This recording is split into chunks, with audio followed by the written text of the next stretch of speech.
Welcome back. President Biden has officially signed his more than $1 trillion infrastructure bill into law, which will put $550 billion into things like transportation, broadband, and utilities. So here with us now to discuss what this could mean for us here in Oklahoma City is Mayor David Holt. Welcome to the show. Good morning. Always happy to have you here in person. It's great to be back. Nice it's to see you. my second visit since the before times. Here we go. Before times. It's always nice to be here. Good to be getting back to normal here. So you were actually there as President Biden signed this into law. So I want to ask you, I mean, as a Republican, none of our congressional delegation actually said yes to this bill, but you were there. Why was it important for you to be represented there?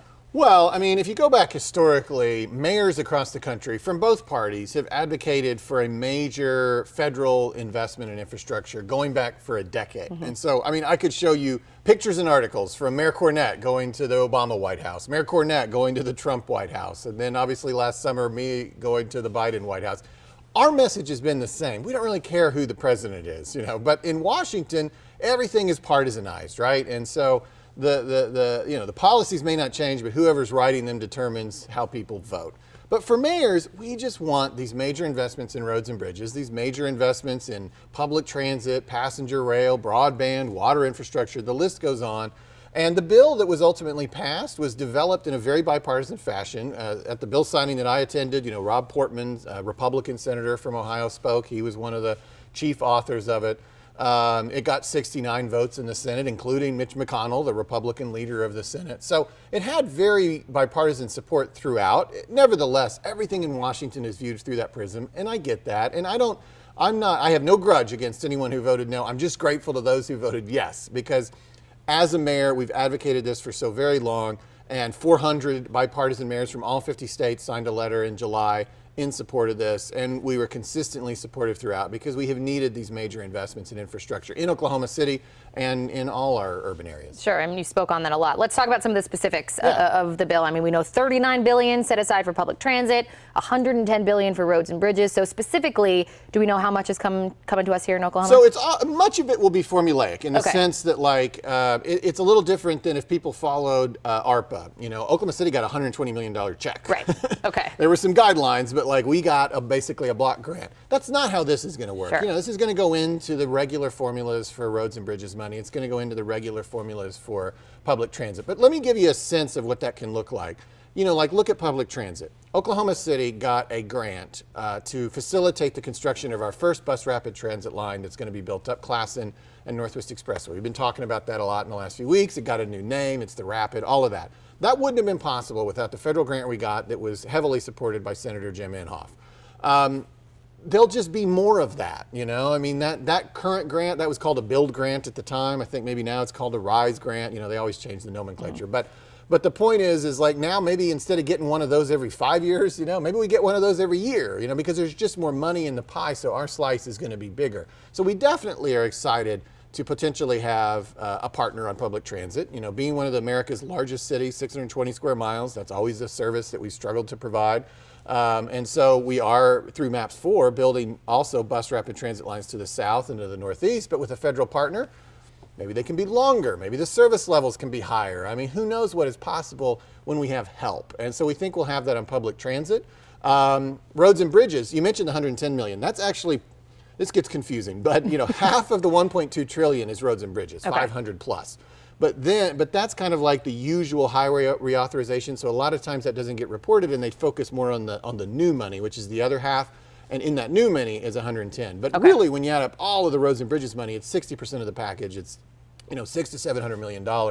And yeah, we hope to see some of that in Oklahoma City. We have, even if that goes to the state, we have 3 interstates. As people well know, a lot of construction always happening on those interstates here in Oklahoma City, and we benefit from that as well. So we hope there's definitely a lot of trickle down to our roads and bridges needs.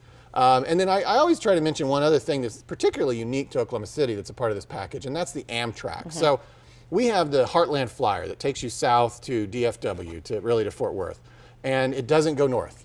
And that's always been true in recent decades. And however, we're kind of a stub. If you were to pull up, Google the Amtrak map of the United States, and we're this just goofy little stub, and it doesn't allow us to connect to all of these northern destinations. And so This promises to make that connection. That was part of what Amtrak said they were going to do with the infrastructure dollars that they got. If we can connect to Newton, Kansas, just outside of Wichita, suddenly it makes a lot more sense for our residents to be able to travel to Chicago Sure. or Seattle or wherever.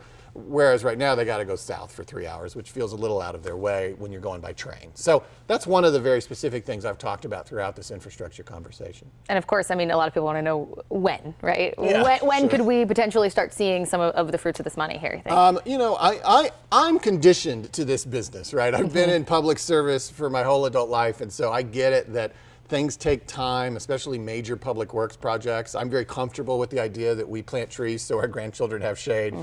And so that's probably the first message I or anyone else talking about this infrastructure package would carry is, hey, this requires patience. You know, you're not going to be hopping on that Amtrak line next week. You know, you're not going to be getting on that BRT. I mean, consider just the pace of that particular project. You know, we got that grant in 2018. We're going to open that thing in like 22, 23, right? And that's nothing wrong happened. That's just the way it works, Yep. you know. And so it'll take some time, and by the time it all happens, people may forget, where did this money even come from, you know? But I'll be there to remind them. This came from the infrastructure package of 2021. Sure. Last question. I mean, we're heading into a new year, 2022. Yeah. Top priorities, kind of overall things you want to accomplish, things like Sure, that. Yeah, sure. heading Well, into next year. It's a really exciting time in Yeah. Oklahoma City. I mean, we've come out of this pandemic. Numbers are coming down to a manageable level, especially in our hospitals, and we're kind of living life again. And you're certainly seeing that on the economic side. Unemployment at 1.9%.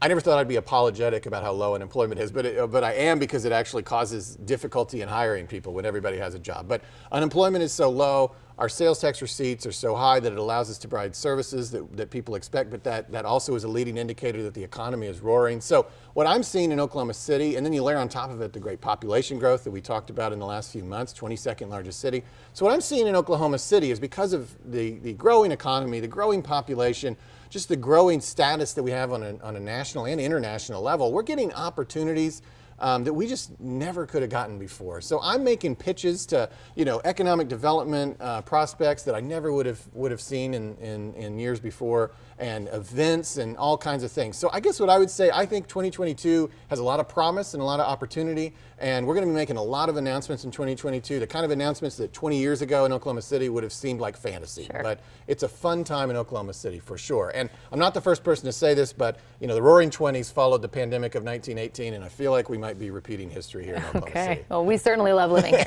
We love living here in Oklahoma City. Mayor David Holt, thank you so much for coming on today. Again, great to see you in person. Oh, great to see you. Thank you.